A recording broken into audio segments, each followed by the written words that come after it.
على رسوله الكريم اما بعد فاعوذ بالله من الشيطان الرجيم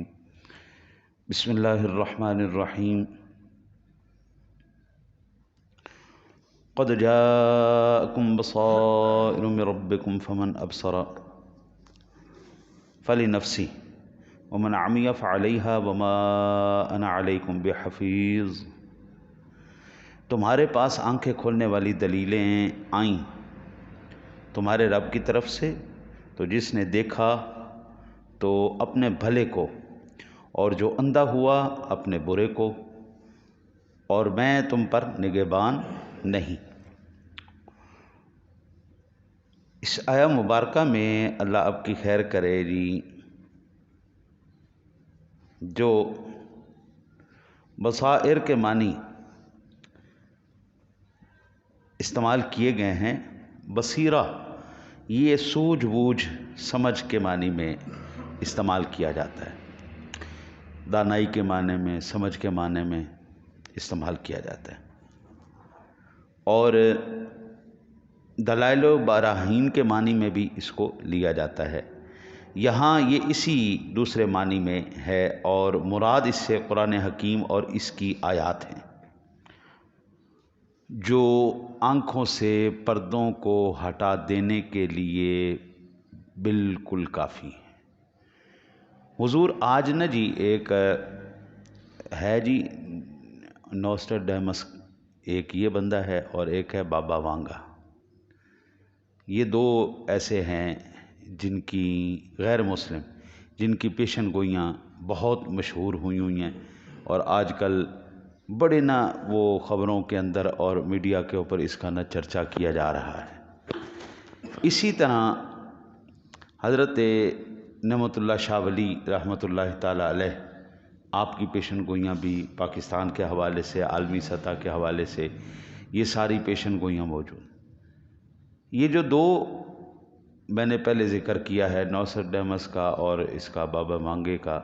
یہ عورت تھی بابا وانگا، نابینی ہو گئی تھی بچپن میں،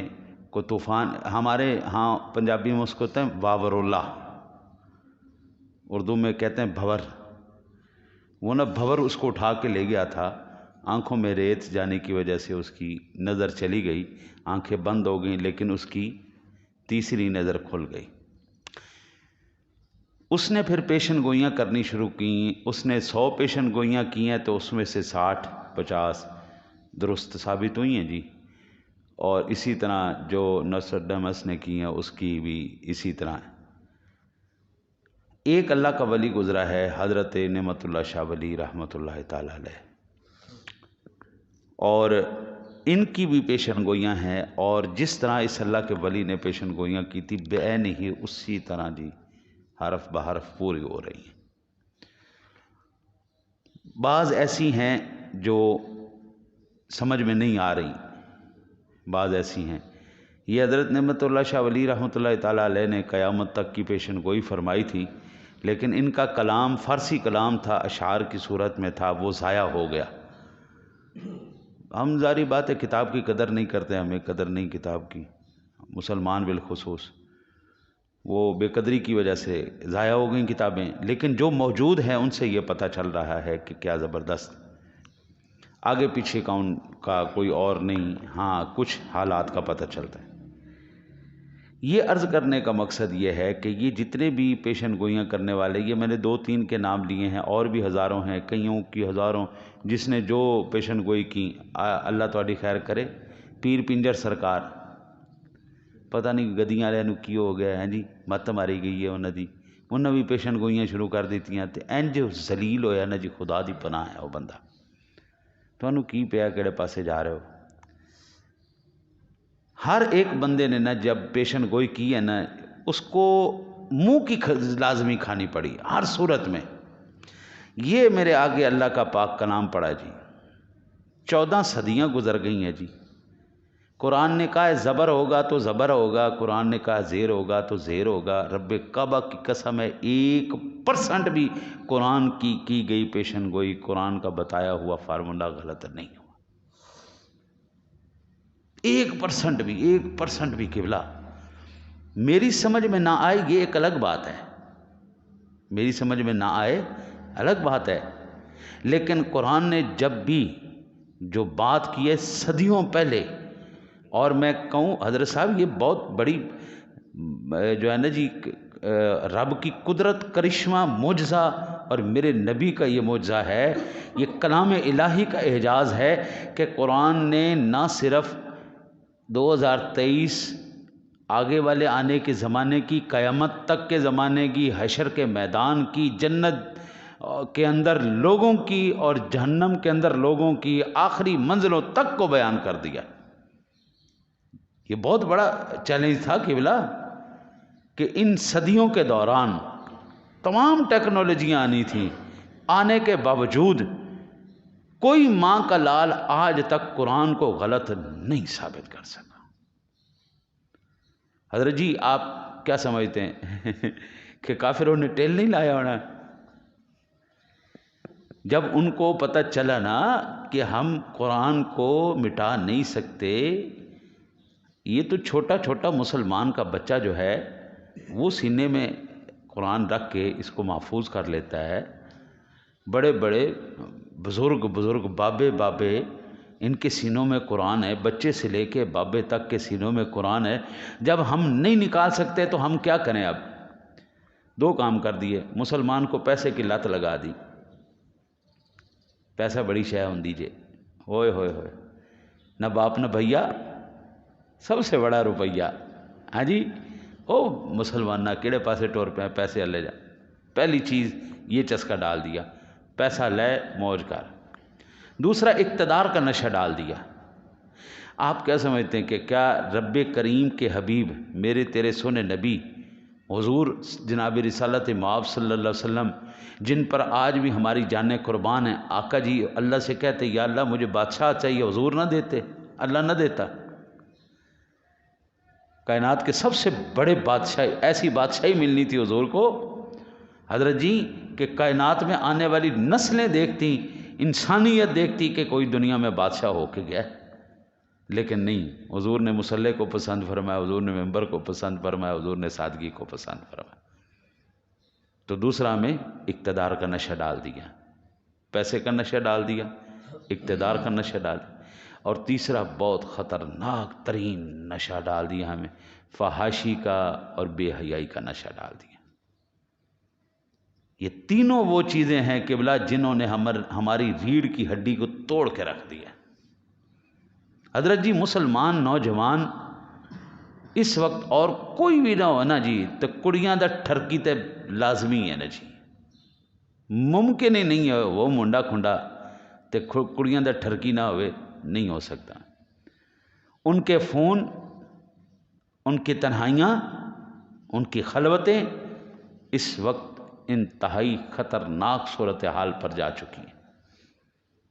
اب اس قرآن کو تو وہ دے نہیں سکتے تھے مات، میرے نبی کے فرمان کو تو دے نہیں سکتے تھے، انہوں نے کہا مسلمان ہی مار۔ یہ حکومت کہتی ہے نا جی ہم یہ مہنگائی ختم کر دیں گے، مہنگائی ختم کیسے ہوگی؟ مہنگائی اس طرح ختم ہوگی کہ کوئی غریب ہم زندہ ہی نہیں رہنے دیں گے جو خریدنے کے لیے کہے کہ جی مہنگی چیز ہے، ہم غریب ہی مار دیں گے، مہنگائی آپ پہ ختم ہو جانی۔ امیر آدمی کو کیا اے ہون جڑا ہے نا جی میچ ہو رہے ہیں نا جی، میچ ہو رہے ہیں، ہر ایک بندے نو کریز لگا، میرے مہمان آئے وہ ہر ایک دے ہاتھ چ موبائل ہے تے ہر ایک دے وہ فون تے نہ میچ لگا، میں کہو تانوں کی بنی وہ میچ لگا ہے۔ اچھا جی اس کے لیے ہزاروں روپے کی ٹکٹ بھر لی ہے، اتھے مہنگائی نہیں۔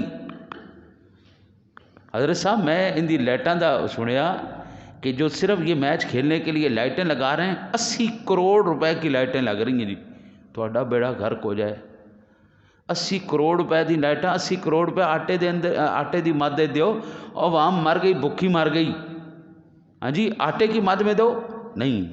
ہم نے گیند بلہ کھیلنا ہے اور سب ذلیل کرنا ہے۔ یہ مسلمانوں کے بچے ہیں،